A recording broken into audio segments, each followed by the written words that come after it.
Welcome to WrestleRecap. I am Dylan Graives, once again being joined by John Sutton, here to bring you the SmackDown recap. But before we get started on that, if you want to support WrestleRecap, you can like, share, and subscribe. You can comment down below and let us know how we're doing. With that being said, let's get into it. SmackDown kicks off with a flashback to the Bloodline versus Cody Rhodes and ya boys are KO at Money in the Bank. And then we see Cody Rhodes arriving. We also see DIY arriving.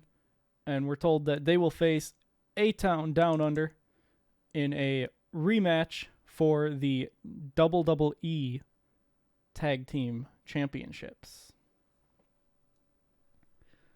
But, you know who starts the show? Cody Rhodes. No, actually, the center of the universe. Oh. Yeah. That's right. We're out here, like, seeing stars and shit.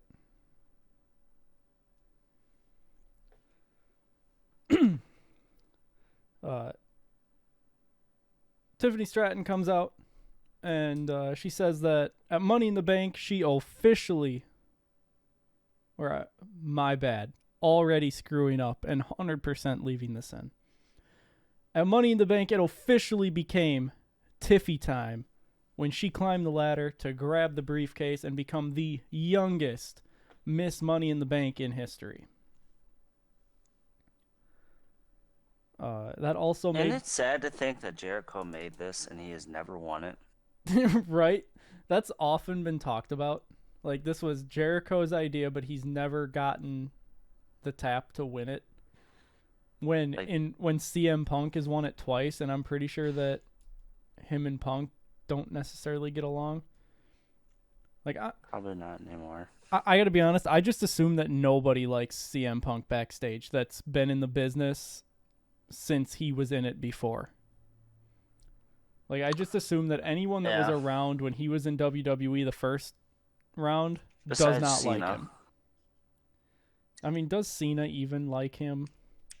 Yeah. He said in interviews that him and John Cena are, like, friends off. Oh, cool. Cancer, too. Like, I take no issue with CM Punk. I mean, I'm also a Falling in Reverse fan. And Ronnie Radke is the CM Punk of the music industry. And that's just a fact. True. And I like the can't be bothered attitude and like the I don't care what everyone else thinks attitude. But at the same time, it's like it'd be really cool if you would just not right now, okay? Like, just like pump them brakes. Let's just stop for 1 second. Yeah, let's just backpedal a second here. Maybe try a drug or two. No. Punk is straight edge, and Ronnie I often wonder, like, is when sober. He gets injured, like, how bad that must suck. Because there's only, I don't think he can take any drug. He can take things that are prescribed to him. Straight edge doesn't mean that you don't take anything ever. It means you don't abuse. So, like, when he's hurt, if he's prescribed pain meds, I would imagine that he probably still takes them for the recovery purpose. Like, I mean, my mom is on Oxy right now, but she's not abusing it.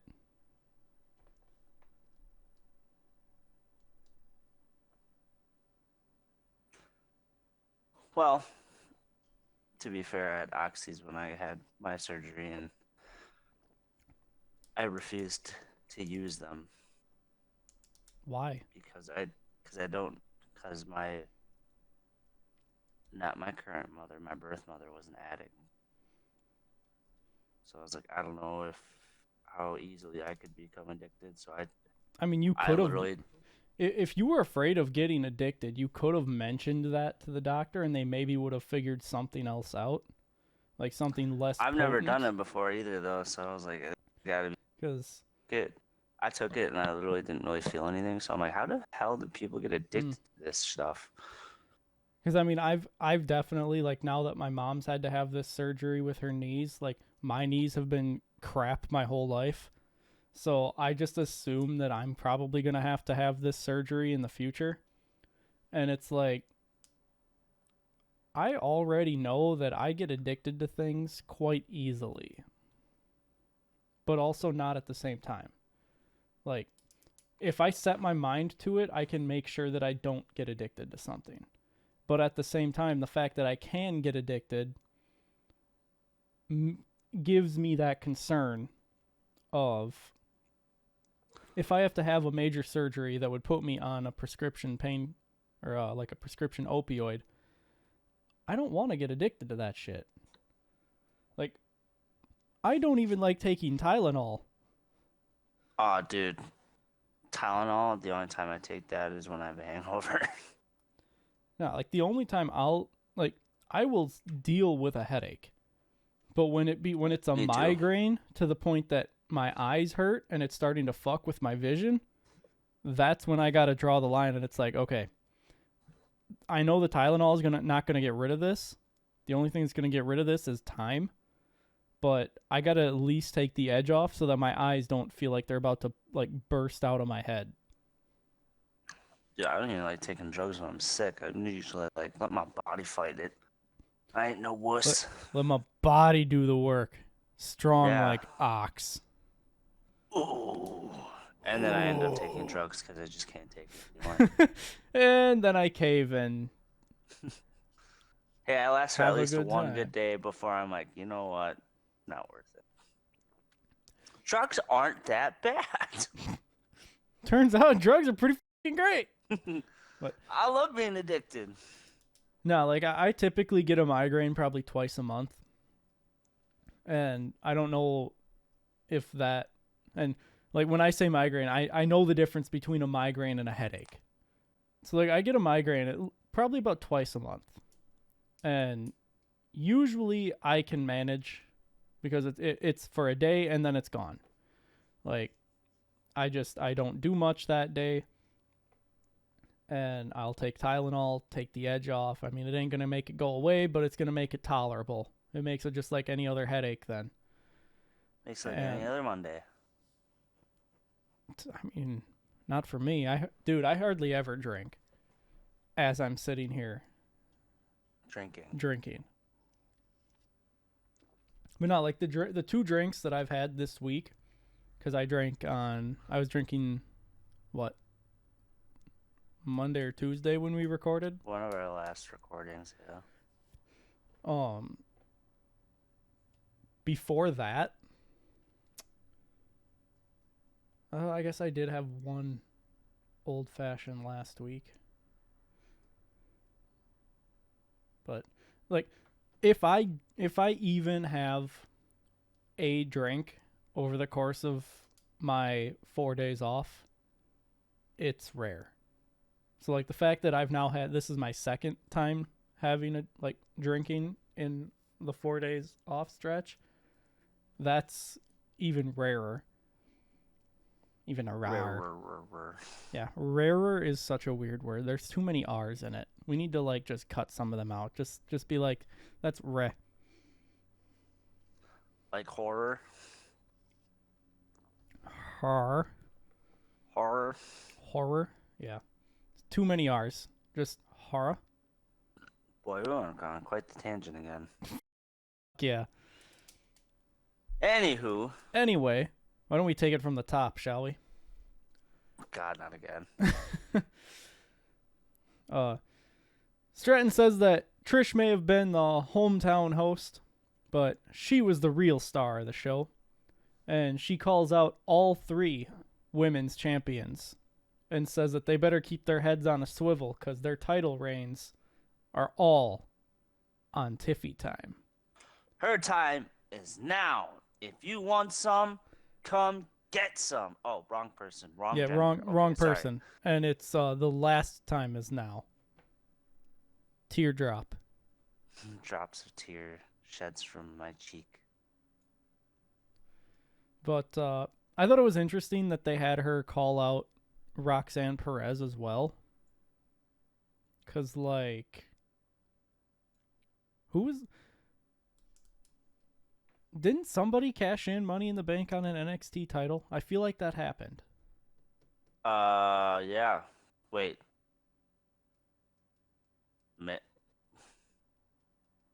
I think so. That I definitely feel like that happened. I'm gonna check with the Googles on that.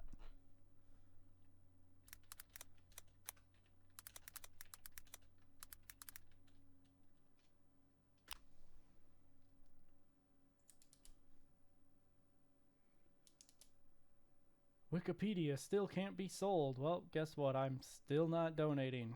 Aired. Okay, that was during COVID, so no, that's not too far back. That's right. God, I asked for the list of winners. Take me to the... Okay. Cash-ins.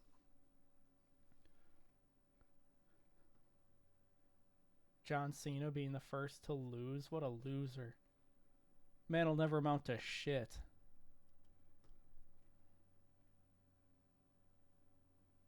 That's a joke, by the way. But seriously, though. Lols. Austin Theory cashing in on the United States Championship.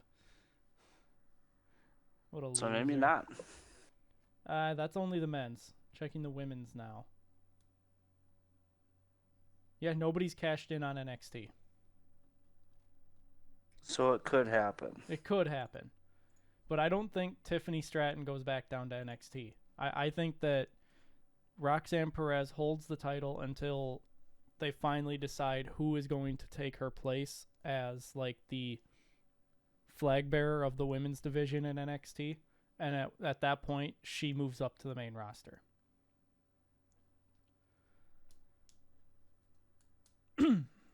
True. But nonetheless, it was still interesting that she called out all three. Because like, she called them all out by name. Like, it wasn't just all women's champions. Like, she didn't just paraphrase it. She called them all out explicitly by name. But after she says this, Bayley interrupts. And Bayley congratulates her on becoming Miss Money in the Bank. And then Bayley says that she's here to lend some advice.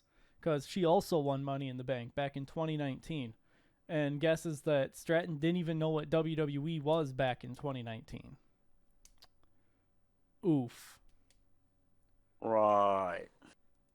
So, I mean, looking back, in 2019, Tiffany Stratton would have been doing gymnastics. So, I feel like she probably knew what WWE was. Damn, she's flexible as all hell.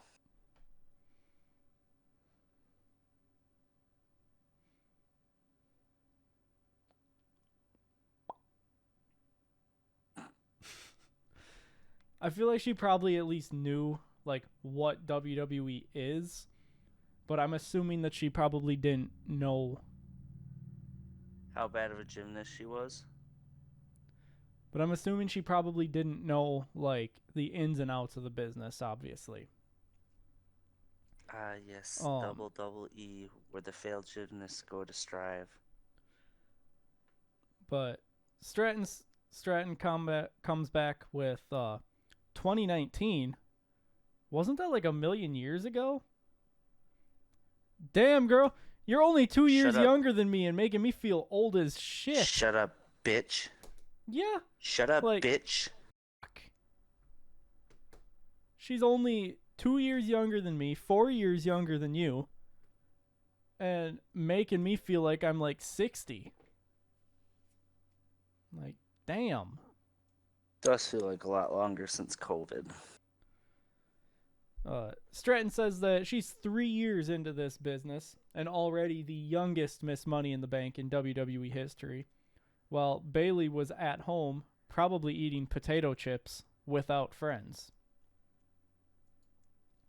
I feel like she's going to run this youngest Miss Money in the Bank thing into the ground the same way that Jericho ran the I'm the youngest AEW champion in history into the ground when he was the inaugural champion.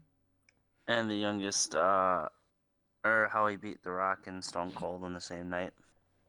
Or how Kurt Angle won the Olympics with a broken freaking neck. Yeah. Or the Rey Mysterio and Dominic Mysterio storyline. I mean, it's only going to keep going.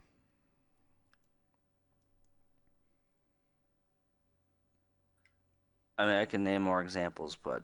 Yeah. Bayley tells Stratton that she's going to give her one last piece of advice, and that's that if she ever thinks about cashing it in on her, as in Bayley, then she'll make history again and be the first woman to have failed at cashing in. At this point, Nia Jax interrupts, and Nia asks what Bayley is doing, making empty threats, and reminds Bayley that they face each other at SummerSlam. And Nia says that she's going to take the title off of her. Bayley says for 3 seconds. Right? I absolutely am expecting Nia to win, and then Stratton cashes in on Nia. Bayley says that she don't know who Nia thinks she's talking to, because this isn't the NXT hugger Bayley. This isn't the Bayley that she put on the shelf for 3 months. And I noted that Nia must have smirked at that one, because Bayley follows that up with, "Yeah, you're proud of that, you idiot." Like, so Chris Jericho in girl form? You stupid idiot! Idiot! You just made the list! You just made the list! But, Chintz McMahon? No, like, Bayley's demeanor in this segment was very much of a heel. It was odd. It was not the kind of typical babyface character that we see. It is a new era. But Bayley says that this is the Grand Slam Women's Champion, Bayley, and I am going to take a drink for the new era.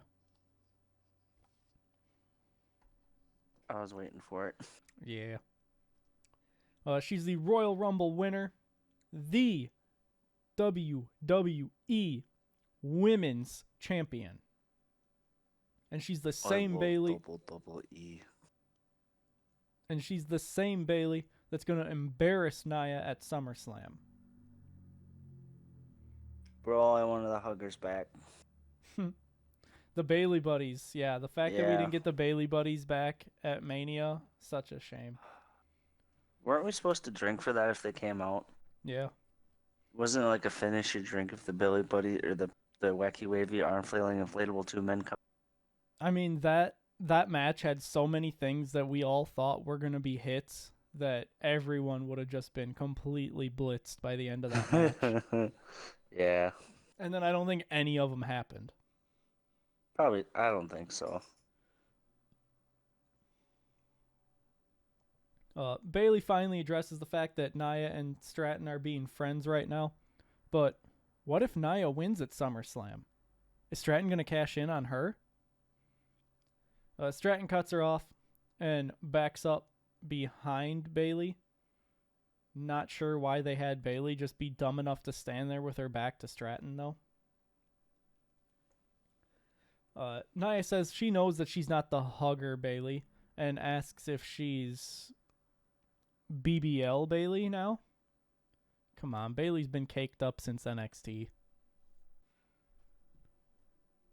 Nia says that she don't know what Bayley is trying to do by getting between her and Stratton, because she has no problem with Tiffany Stratton. And then Nia calls Stratton her personal little Barbie doll. Aww. Nia says that Bayley isn't her toy. She's her victim. And at SummerSlam, she's going to victimize her. Bayley goes for a swing on Nia, but Stratton stops her, and the two of them start beating on Bayley until Michin makes the save with a kendo stick, and we head into a commercial break. When we come back from the break, we get a flashback to the women's Money in the Bank match, And then we see that Chelsea Green and Piper Niven are waiting outside of Nick Aldis' office, and Byron Saxton comes up to interview them. I noted that Chelsea has a personalized neck brace on because of the fall that she took at Money in the Bank. And Chelsea asks if he saw the brutal match she went through and that the whole world is calling her Mother of Mayhem, Princess of Pain. They'll workshop that. Chelsea says that she doesn't have time for Byron because she's waiting on Sir Nicholas the Prickless to answer her. And then in the background, we see Isla Dawn talking to Blair Davenport.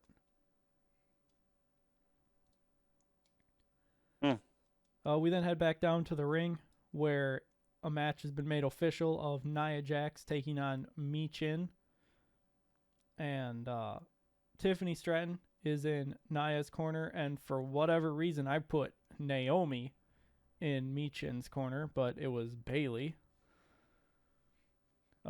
Mi Chin starts fast, but Nia's power game keeps coming into play. And Mi Chin goes for a tornado DDT, but Nia just throws her off and hits an elbow drop for 2. Nia hits a hip press stink face combo in the corner, and this causes one of Mi Chin's fake eyelashes to come off. The crowd tells Nia that she still sucks, and she taunts them away from the camera, so I'm assuming it wasn't PG. The crowd tells Nia... Oh, already said that. Nia taunts Bayley and then charges Mi Chin, who pulls the rope down, causing Nia to spill out of the ring.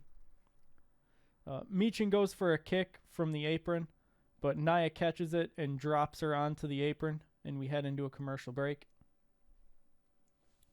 When we come back from the break, Mi Chin has Nia in a guillotine, but Nia suplexes Mi Chin to get out of it.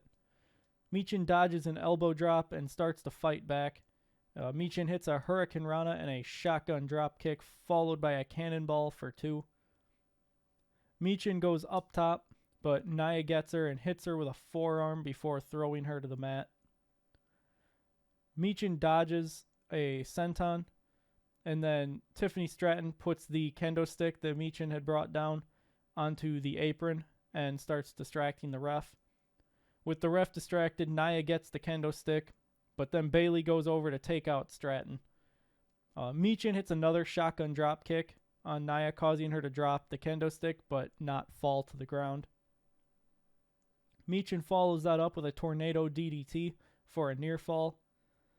And then Mi Chin goes for something off of the ropes, but Nia catches her with a Samoan drop and follows it up with an Annihilator to win. Following the match, Nia was setting up for another Annihilator, but Bayley intervened. However, Tiffany Stratton cracks Bayley with the briefcase to take her down, and Nia hits her with a headbutt and a corner splash. I then noted... Oh, too far. Stratton then hits Bayley with a spine buster, and Nia follows it up with a leg drop. And here, I noted that... they were posing over Bayley awkwardly, but nobody's music was playing, so it's like, are we about to have a cash-in? Because this feels like the prime time for a cash-in. And Stratton starts to cash in. Like, she gets the ref, she's like, I'm doing this. And but then Nia gets back in the ring. Oh yeah, I forgot to say, Nia had like exited the ring and Stratton was like just behind, ready to cash in. But Nia gets in her face, and Tiffany backs down, and then they leave together. Kind of an uneasy alliance now that has happened. We then see the Bloodline, who are still sitting in the dark, so apparently Tonga Lois still hasn't paid the power bill. Yeah. Solo recounts the Bloodline having the world title and the tag titles, and says it would all be the same now if Roman hadn't gone soft.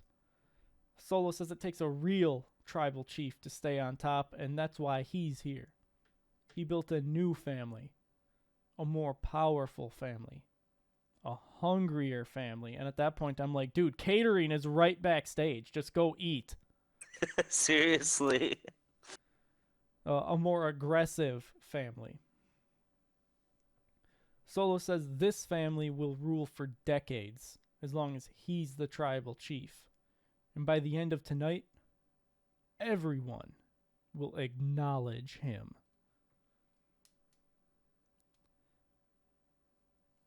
And then Baron Corbin comes out. What? No, they won't. And then we'll acknowledge Jacob Fatu. What? I said, we'll acknowledge Jacob Fatu.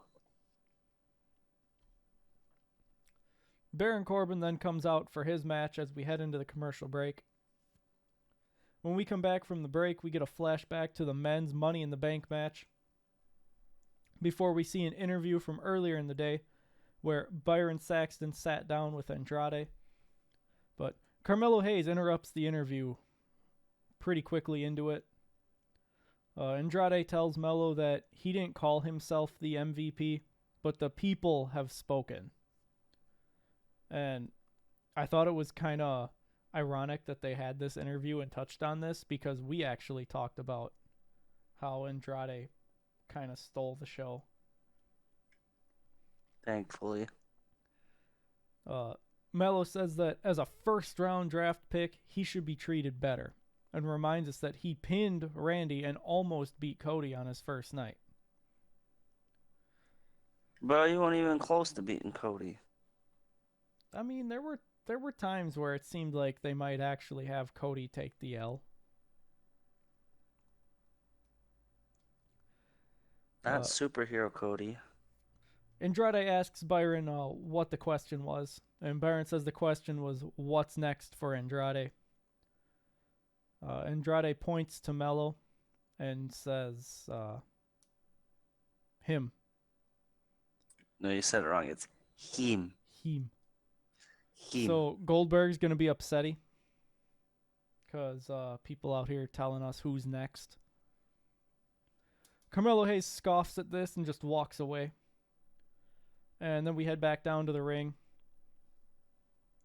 And it's Baron Corbin and Apollo Crews taking on the LDF, being represented by Berto and Angel, Anal, whatever. Angola. We get a flashback to Angel and Berto attacking Corbin last week. And the match kicks off, and Apollo Crews flies over the top, or I guess before the match kicks off, my bad. Apollo Crews flies over the top rope with an assist from Corbin to take out all of LDF minus Elektra Lopez. Apollo sends Berto into the ring, and the match gets underway. Corbin and Berto start with Corbin taking control. Corbin hits a diving clothesline for 2, and Apollo tags in. However, Berto takes control here. Apollo fights back into it and tags Corbin back in. Corbin hits a suplex cutter and is about to go for a pin, but he sees Angel getting in the ring. So they brawl with Corbin and Crews, sending Berto and Angel out of the ring. Corbin flies over the top rope here with an assist from Apollo Crews this time. Kind of like how they did the first time around, just reversed. To take out Berto and Angel as we head into a commercial break. Following the break, Angel gets Corbin up in a gory bomb position and tags Berto in. They attempt a Garza special / neckbreaker double team move, but Berto botches it and just kind of completely misses the where to grab. Berto pins Corbin for 2 and takes control of the match off of this. Berto hits a springboard kick for 2, and he goes for something, but Corbin catches him with a Death Valley driver. Crews and Angel get the hot tags after this, but Crews must have been hotter because he takes control.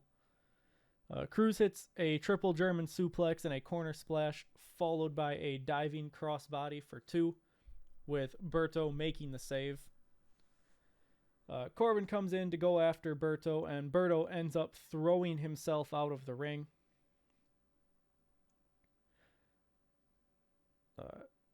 Corbin goes over to take out Berto on the outside, but Santos gets in front of him and says he ain't even in the match and asks Corbin what he's going to do.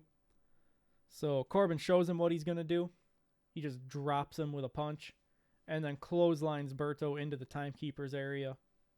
Meanwhile, back in the ring, though, Cruz hits Angel with an enziguri and a gorilla press, but Electro distracts the referee, allowing for Santos Escobar to take Cruz out with a knee strike, and then Angel hits the wing clipper for LDF to pick up the victory. Definitely think this was one that LDF needed to win if they were going to have any credibility coming out of it. Yeah. Because as the established team, to lose to two mid-carders that were just randomly thrown together would have been devastating for their credibility. And seeing Baron Corbin high-five a fan after a heel for so long is definitely weird.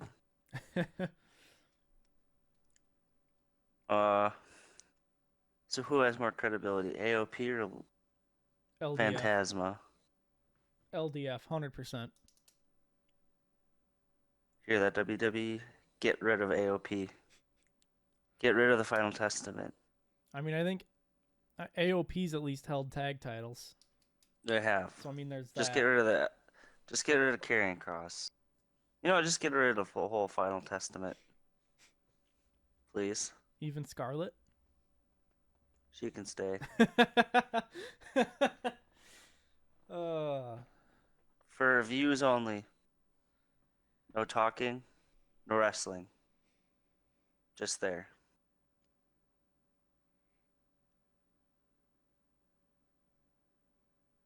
You probably want her in a bra and panties match too, huh? Sure. She can join the lesbians with Sonya Deville. Lesbians. Sonya Deville.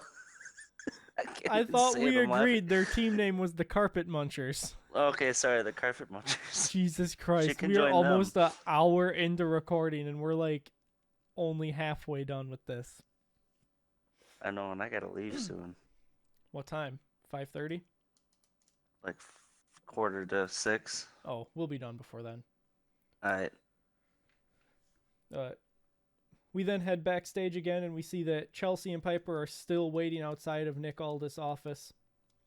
Piper is reading a book called How to Start a Cult. Yeah, honestly, what the Oh, I mean, the answer is easy.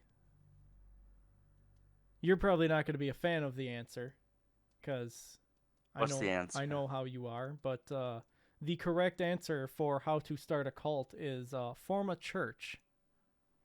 All the best cults started as a church. I was gonna say the one in Waco, but that was literally church. Uh-huh. But they didn't. They weren't talking about. They weren't talking about Waco. God because the guy thought himself. He thought of himself as an extension of God. Yes. Yeah. He preached that God was in him. Bro got touched so many times as a child. I mean, Waco, Jonestown, like all the best cults start as a church. Join us.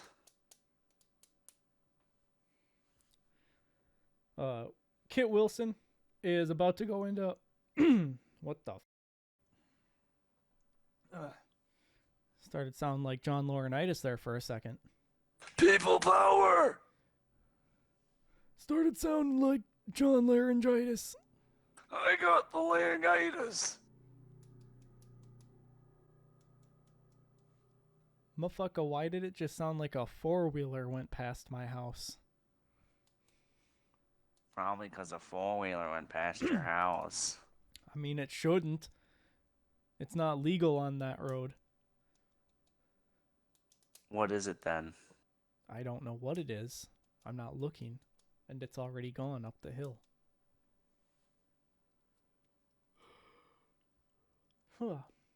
Anyway.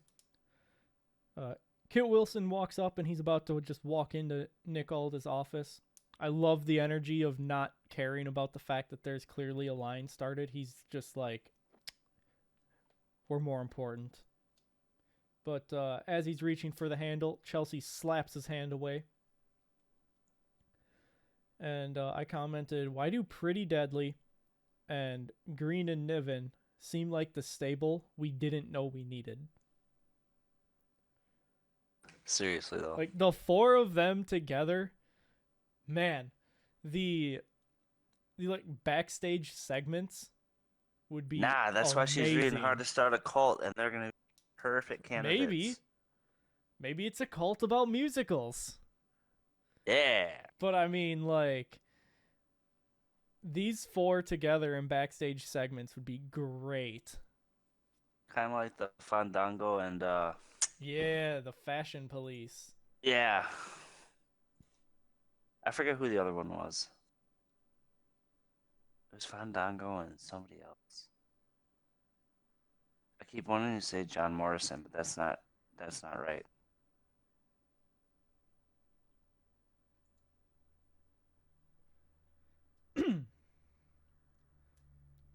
No, it's Prince Pretty, Tyler Breeze. Yeah. And now he's making matches. No, he's Double not. WWE. Tyler Breeze, I'm pretty sure He's not a producer.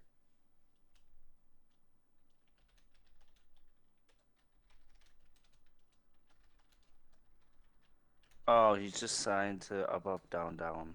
Yeah, so he does indie shows. Yeah. I was almost right.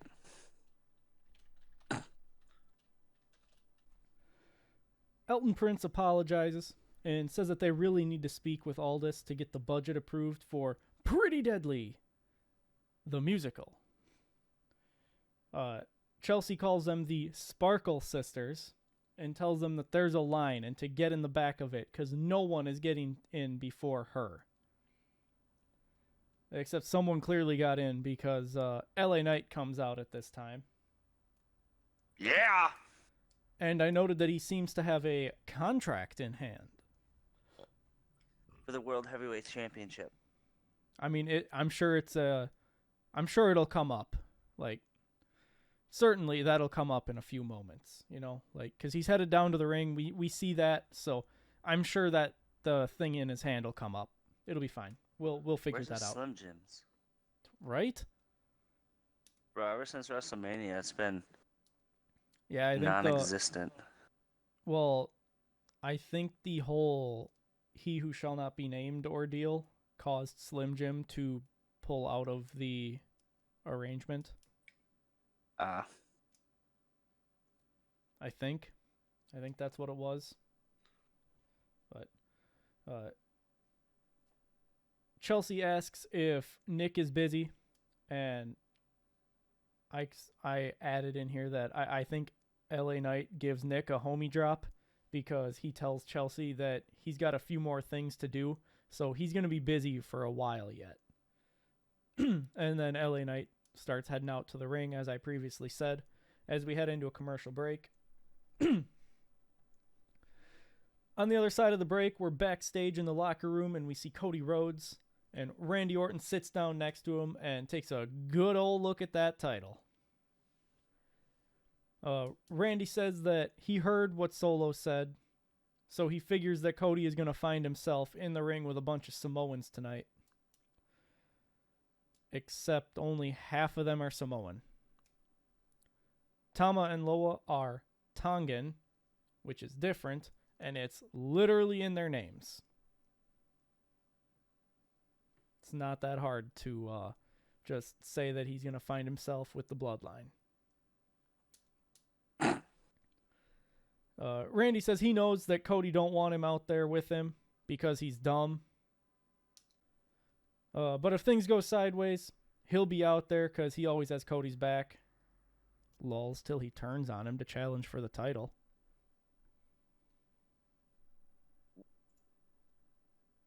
What? Lulls. Randy says that Owens feels the same way, but he's not here tonight.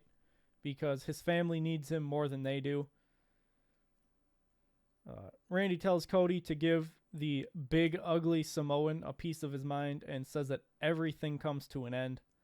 Randy tells him that when this business with the Bloodline is over, he's going to have a lot of men in the locker room coming after the championship. And after a hesitation, Randy says that he's going to have Cody's back then, too. Definite foreshadowing. Press X to doubt. We're going to get a heel turn. Oh, yeah. Your boy's going to be back in true RKO form. Can we get him back in his punting days? I doubt it. Randy. Bald Randy was ultimate. Yeah. LA Knight comes out with contract in hand. The fact that they just gave LA Knight the SmackDown Live font for his Tron from when they started on Fox feels lazy. And I don't know why I'm just now bringing it up. I think of it every time I see him come out. Yeah, he used to have stuff. Didn't he? I have no idea. I do not recall. Are you talking about the video package that they usually do when they... No, like his like Titantron thing, like what goes up on the screen when he's coming out. Yeah, and isn't that usually a video package of not anymore. They haven't done video packages since since we were in high school, dude. Oh, well. Yeah, it's been about a decade since they actually had video packages. Like when they actually had Titantron videos that weren't just generic, like here's their name and a graphic. Yeah. I'm tracking.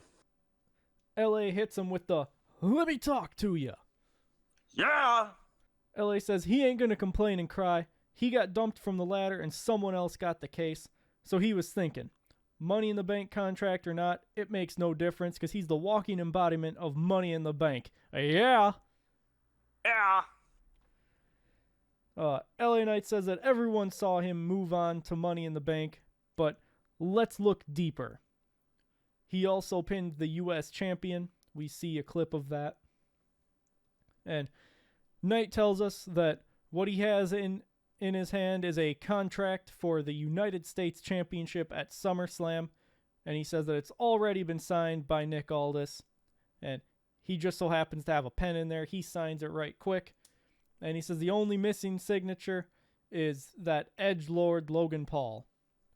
So LA Knight calls on Logan Paul to come down and sign it, but then he says it ain't going to happen because Logan ain't there tonight. So LA Knight basically ends up calling his shot for SummerSlam, and later in the show I think they tell us that Logan Paul is going to be at SmackDown next week.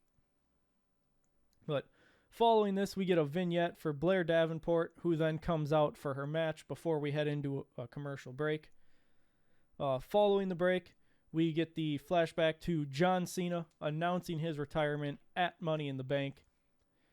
And I commented here in my notes that I've seen this now about a half dozen times, and it still gives me goosebumps. Like, we started watching... Like, I think I got you into watching this, didn't I? Into watching what? WWE. Like when we first started? Yeah, like didn't I get you into it? I think I was already kind of watching it. I just didn't know what the hell was going on, and then I watched it a few times at your house. Okay. But like, we started watching in the era of John Cena. Right? Like, yeah. So, for us, the prime CM Punk John Cena era.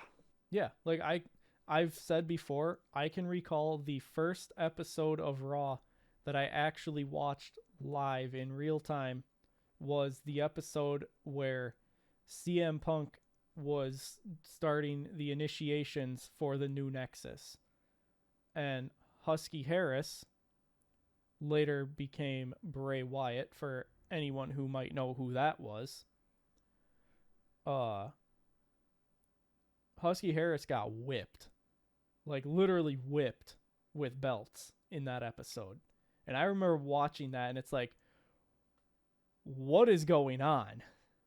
One of my first episodes I remember is when he was doing the Straight Edge Society, and he grabbed that, who I thought being a child was a random girl, and then just proceeded to shave her hair. I was like, that's all I gotta do to get on TV?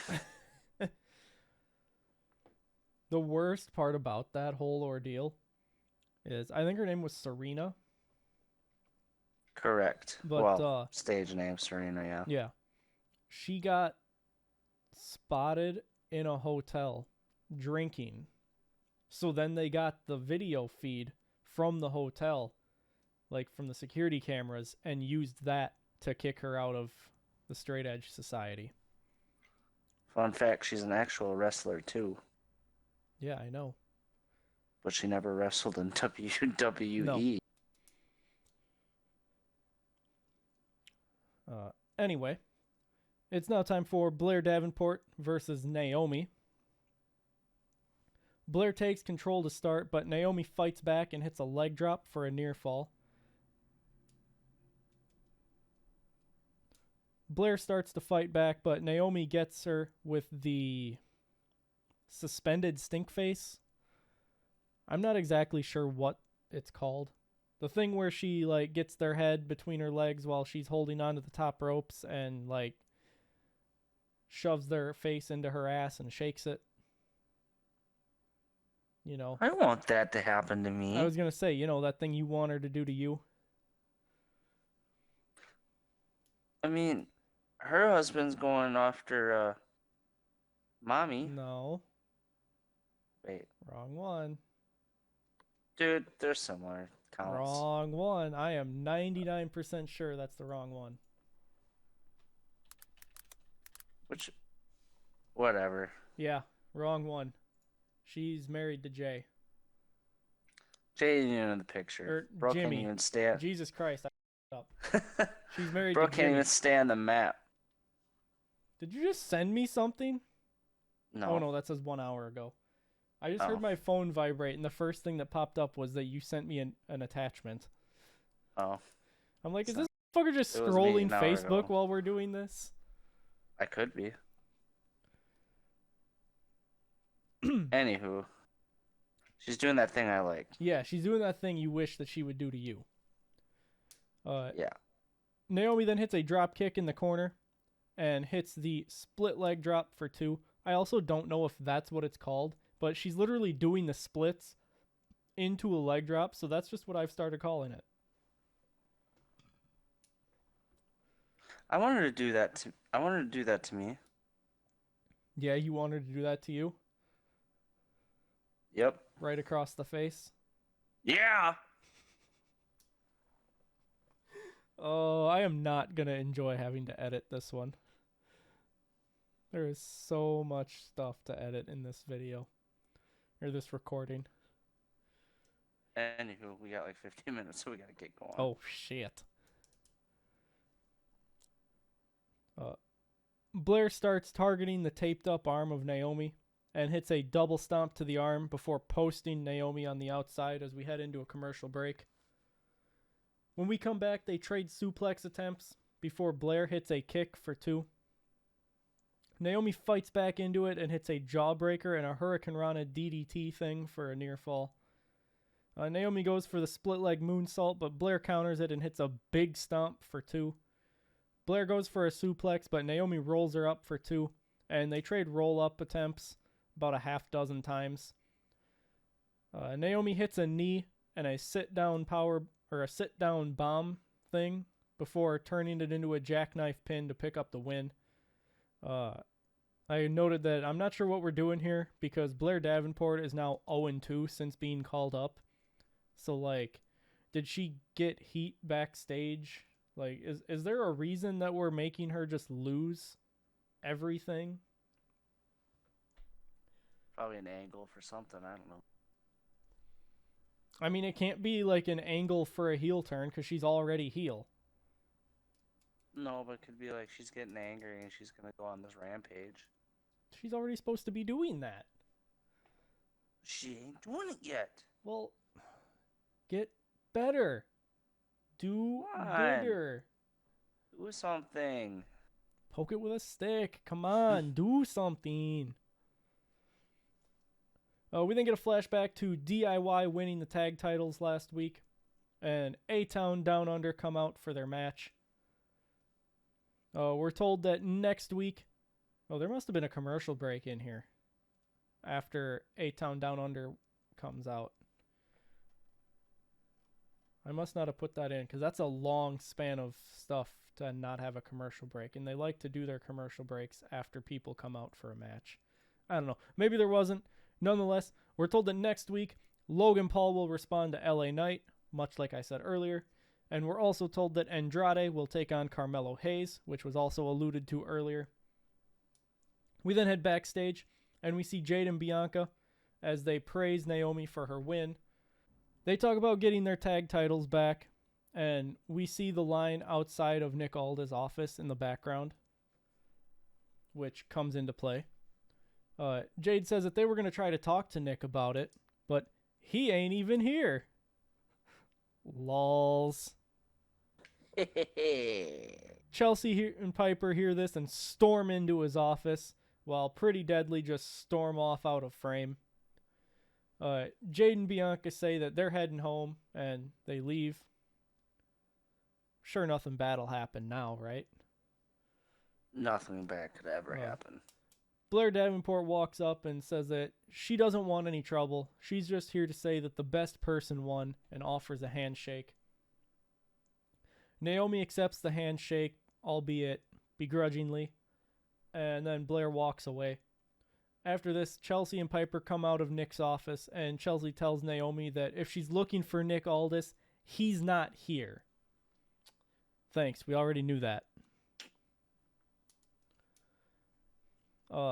I then put on here, what even is this segment right now? It's just a hodgepodge of things going on. It is just like chaos. But then, after Chelsea and Piper walk away, Blair Davenport attacks Naomi from behind before laughing and walking away. And we head back down to the ring for the WWE Tag Team Championship match. Tommaso Ciampa and Grayson Waller start the match, and Waller flees out of the ring, and Ciampa chases after him. But Theory goes for a cheap shot, however Ciampa ducks it and follows Waller right back into the ring. And then both teams are in the ring, and DIY hit stereo drop kicks and send A-Town Down Under out of the ring. Gargano goes for an S-dive, but Theory catches him with a forearm. Waller posts Ciampa, and Theory sends Gargano into the barricade. Waller goes for a tornado DDT to the apron, but completely botches it and just falls to the floor on the outside as we head into the commercial break. Great parting image into the commercial break, by the way. Just watch this guy completely miss the move he was going for. Like, that's awkward. We better go to... I mean, if he would have hit it, it would have looked nasty. But instead, he just basically dove out of the ring to the floor, and that looked pretty fucking nasty, too. Just not in a good way. When we come back from the break, Waller has control over Ciampa. Tommaso dodges a corner splash, and Theory goes for a dive, but Ciampa catches him with a knee. Gargano gets the hot tag, though, and takes the fight to both Theory and Waller. And he hits a slingshot spear for a near fall. DIY go for a double team move, but Waller takes out Gargano, and Theory turns it into a pin for 2. Theory lands some strikes to Ciampa before catching a knee. And Ciampa rolls Theory up, but Waller does his jump in from the floor, somersault, jump up, complete shot on Ciampa to break the O'Connor roll. Theory then pins Ciampa for 2. Waller pulls Theory to the corner to tag in. And A-Town Down Under go for Meet Me in the Middle, but Ciampa dodges it, so they just kick each other. And Ciampa rolls Waller up for a near fall. Waller goes for a knee, but Ciampa dodges it, so Waller ends up hitting Theory. DIY hit Waller with a Shatter Machine, followed by Meet Me in the Middle to retain their titles. In the post-match, Theory is bitching at Waller, and Waller just dips to the side as Jacob Fatu takes out Theory from behind. Because what are homies for, right? Yeah. Fatu takes out Gargano with a Samoan drop after Gargano tried to hit a diving move on him. Ciampa hits Fatu with a DDT, but Fatu just gets back up. He's like the Energizer Bunny. Fatu super kicks Ciampa before hitting a hip press in the corner on Gargano, and then a pop-up Samoan drop to Ciampa. Fatu then caps it off with an Arabian press and an Arabian press to Gargano and a moonsault to Tommaso Ciampa before Solo Sikoa and the rest of the Bloodline come out, and we head into commercial break. When we come back from the break, Solo Sikoa tells the crowd to acknowledge him. Solo asks if he needs to remind us what happens to those that don't acknowledge him. At this time, the crowd chants for Roman, and Solo talks about taking out Jimmy, his own brother. Talks about taking out the wise man, Paul Heyman. And then he mentions Roman, and the crowd cheers for Roman again, and Solo says to not cheer for him now, because they don't deserve Roman. So they have him now. This man just discredited himself. Lols. Yep. That's all that sounded like. It was him saying, y'all don't deserve Roman, so that's why you got me. Solo says that if Roman decides to come back, he will acknowledge Solo as his tribal chief. Solo says tonight it's Cody's turn to acknowledge him. And he starts to call out Cody, but Cody cuts him off by having the music hit. Cody gets right in the ring with them because Cody ain't no bitch. But he also ain't that smart either because, man, 4-on-1 was not good odds. Cody says he's heard everything that Solo was saying and that him and Solo want the same thing. Cody says it's still got to go through Nick Aldis, but he might as well consider it official for SummerSlam. Solo versus Cody for the undisputed WWE Championship. Cody says if it was up to him, he wouldn't be waiting till SummerSlam. He'd want to do it right here and now. At this point, the Bloodline circles Cody, and I would say that it was at this moment Cody Rhodes knew he fucked up. Cody ends up landing a punch on all of them, though, and gets Solo ready for the crossroads before Jacob Fatu just takes him out with a super kick, and the Hyenas pounce. Randy comes out to help and takes out the Tongans and Fatu before hitting the draping DDT on Solo. And then Randy does something that was just stupid. He turns his back on him to check on Cody. And when he turns around, he gets taken out by Fatu before they just beat Randy down. Randy and Cody try to fight back, but it's futile, and they trap Cody in the ropes. And then the Tongans beat Randy with the steps and beat him while, like, all over kind of around the announce table, while Cody is forced to watch. Officials come out, but they don't really do anything. Like, normally, like, even with Braun Breaker, they're, like, getting between Braun and the people, or trying to. Here, they just come out and start front yelling. Row seat. Yeah. These officials, they just come out and start yelling at him. Also, Jacob Fatu, like, shoved one of the cameras out of his way. I found that, like... I saw that. Yeah, like, that really feeds into his character. If this is a He Who Shall Not Be Named era, he would have probably been let go. Well, I mean, I'm assuming he was supposed to do that, because it feeds into his character. Yeah. But... they triple powerbomb Randy through the announce table, and then Solo hits Cody with a Samoan spike. as the show ends, they put the Ulafala on Solo and throw up the ones. And my final comments on this was that this whole segment just made Cody and Randy look dumb, especially Cody, because like up until this point, we've always had Cody play like the smart baby face. Like he's never been dumb enough to walk into the Lion's Den without for sure having enough backup in some form.